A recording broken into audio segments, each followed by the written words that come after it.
Hello, ladies and gentlemen. It is midnight, so this has just moved from late late Thursday night, should I say, to early Friday morning. And I find myself thinking about you and wanting to say something to you, and as I was preparing to do so, I thought about the tape that I presented and posted a little earlier today. It was the same thing I was about to do again. So I had to spend a little bit of time thinking because I still wanted to talk with you. And so I decided that I would do something different. I would do this and call it the Story Hour. How I Met God. I'd like to thank each of you for still being here to listen to this wonderful story. And it is indeed a wonderful story. It is a magnificent story. A story that I am so happy to be able to share with you. And my goodness, it is truly a story. I grew up in Mississippi in what was really on plantations and poverty, but not really knowing it because we didn't have anything other to compare it with but other plantations and same poverty and maybe a Saturday night and going to church. Times change, you get older and you go to school, elementary school, everybody shares in that experience. And the little town that I ended up living in, it had, my great-great-grandparents had a little sense, I guess. They knew how to maneuver the system a little bit, and so they got a chance to move off the plantation and get a little house built in the town. My great-grandfather was a carpenter. And that's something amazing, a carpenter. I was raised by a carpenter. Anyway, this guy says he's, I guess the age would probably be maybe 12 or 13, something like that, maybe 14. And one of the recreations that the guys would do that's in the small town people who moved from the country, right? Scattered about on dirt roads still. But for recreation, what they would do would go to the lake. They had a lake called Roebuck. People did a lot of fishing there. And we would have to go over the bridge over on the other side and go down a path and maybe a quarter of a mile, then go down the hill to the lake. And this is where the black guys would do their recreation and if they want to go swimming. And so guys my age, we would go down there too, because we want to learn how to swim. Plus we'd go down there with the big boys. And the big boys would be swimming out in the middle of the lake. They'd have the inner tubes, and they would pull off the inner tube, and they'd stroking and having all the wonderful time. And we young boys had to stay around a little leveled something above your knees where we learned how to dog paddle. You know a dog paddle. Everybody, I think, had to go through dog paddling stage. And I think we mastered it maybe before we learned how to swim. And so I'm thinking, I'm watching these big boys all the time having so much fun. And I'm restricted to this mud puddle. And there you don't even get a chance to do no stroking. I mean, no, you can't do that.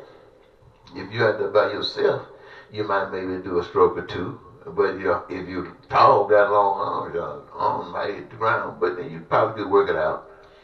So anyway, this is the situation. So this particular guy, I mean, can you imagine? Can you absolutely imagine this particular guy who wants to make a difference? Who wants to be able to get out of that mud puddle and go out there and get out there in that water, in that deep water with them big boys.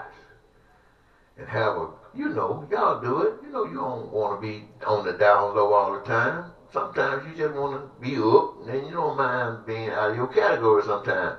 Up. You know, that's how you progress. Come up and learn something.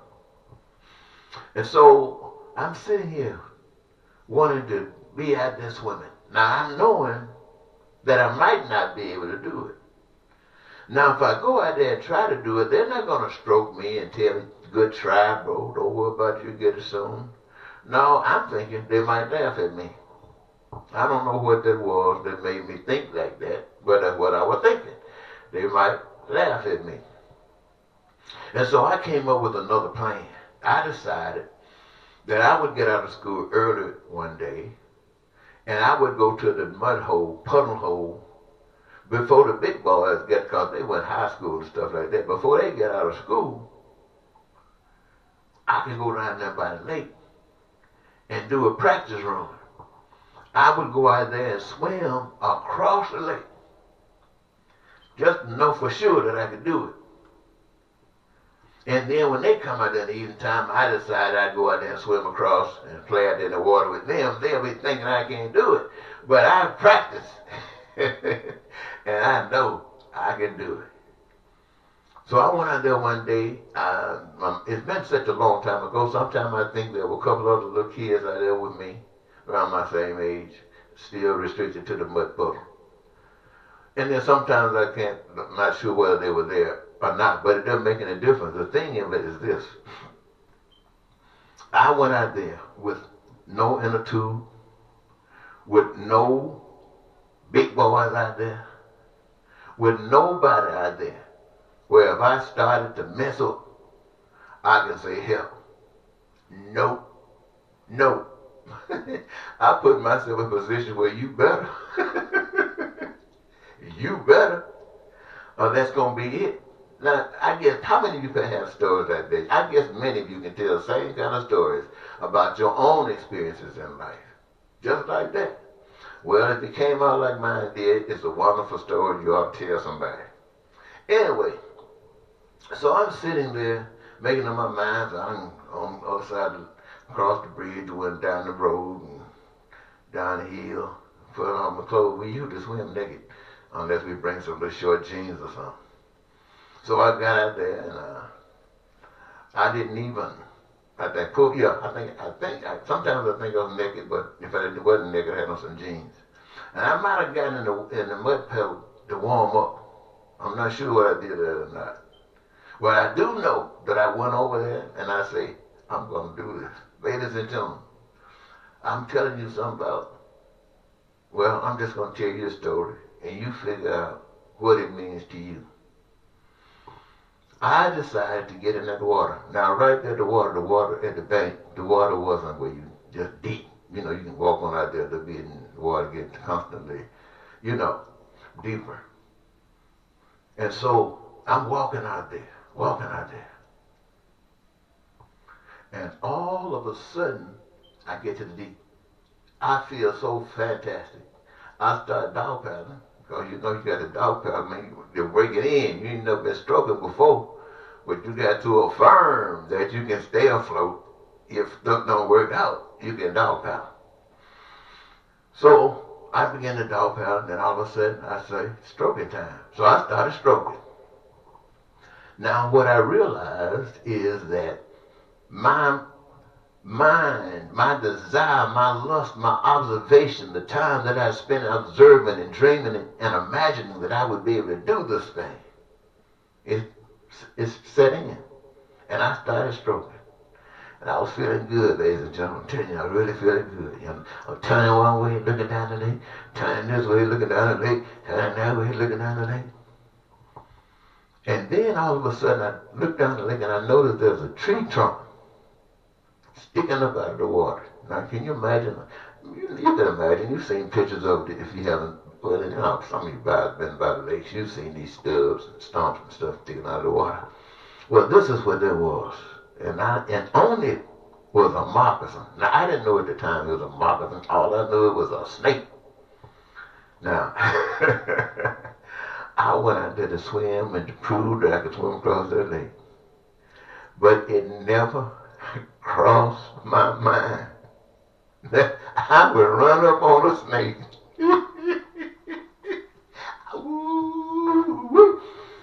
I ran up on that snake and it scared, if there was any hell in me, it scared it all out. I'm telling you. I didn't think about so much. Now, my distance out there in the lake, I guess it was, let's just say that the lake was 100 yards. Let's just say it was 100 yards. So I had gotten about 30 yards, maybe 30 yards. That wasn't too far. It wasn't half of the way, but it was all right. And all of a sudden, I turned around and I started trying to swim fast. Now, but at this point, I'm just breaking in the strokes. I'm just breaking in. I ain't never thought about, speeding them up yet. But all of a sudden, speeding them up yet is what was required. And I started, I guess, speeding up, looked like wasn't nothing happened but water splashing. I couldn't see myself moving anyway. Just looked like water was splashing.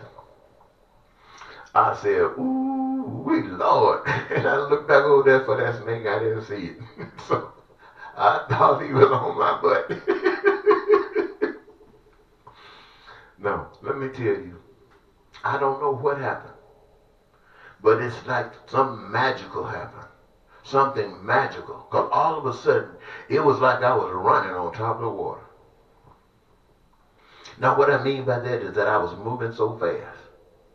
And I got to that bank, close to that walking part, and I walked about that thing real fast.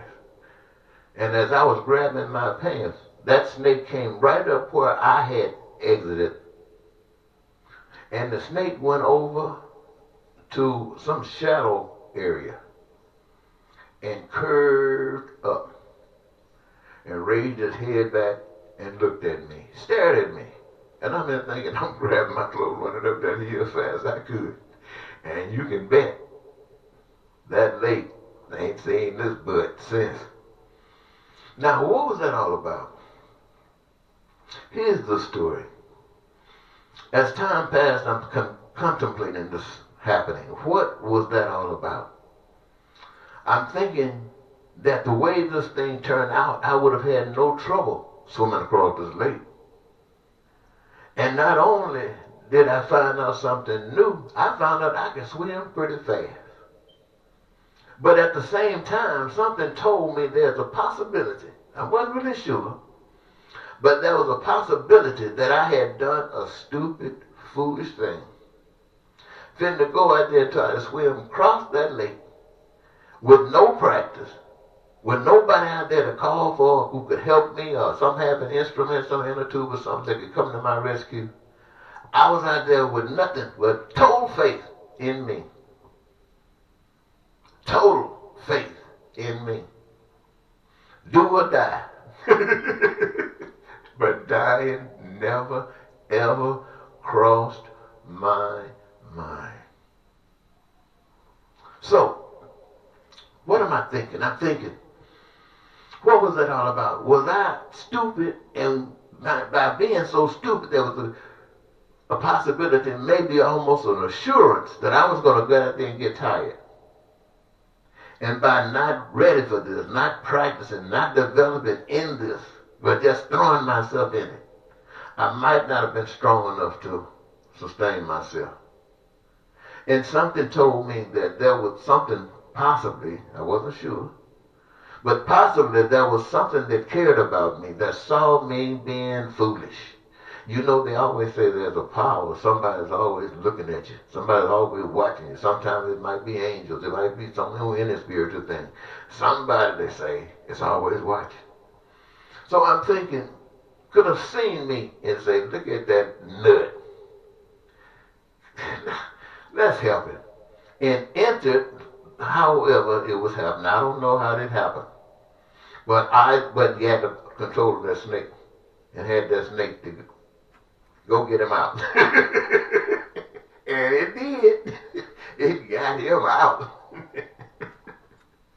So, you think, okay, so maybe that was a miracle. Maybe that was something that you could attribute to God. There was a power that you can't see, can't touch, and can't feel, and yet it recognized the danger that you were in, even though you did not recognize it yourself, and didn't even give you any more of a chance took control of that snake and took control of that situation and guided my butt out of that lake with whatever energy I had left because I was out of there, buddy.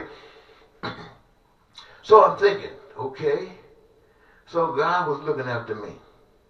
God was looking after me. Now, that can be a thought. And then, for some strange reason, you start doubting. Maybe that was mind over matter. Maybe that was just me believing in myself to the degree I accepted no negativity. And what I saw and said, I made happen because my will was that it would happen. I told faith. You start thinking like that. So and there might not be nothing wrong with that. I'm not going to say it is because some people teach you that that's the only way to really live. And that if anybody and everybody could take care of things like that way, or similar, might be some differences, some variations there, then we could all be guided one in a way. So I'm thinking, wow, was it a miracle? Or was it just me believing in myself? What would you think about something like that? What would you think about something like that? Well, look, it took me 16 minutes to tell you that portion of the story. So I think I will just stop here and do another presentation to tell you the complete end of this. And you can check out the other story as well. It's called The Story Hour, How I Met God. This is part 1. That will be part 2. I want to thank you so very much for giving me this your time, and I hope you got something out of it. It is always a thrill just to reminisce and to share it with you. I know you're going to get something. It always does. I even do every time I tell it. So I want to thank you once again. Until next time, this is Eddie Marcus saying goodbye.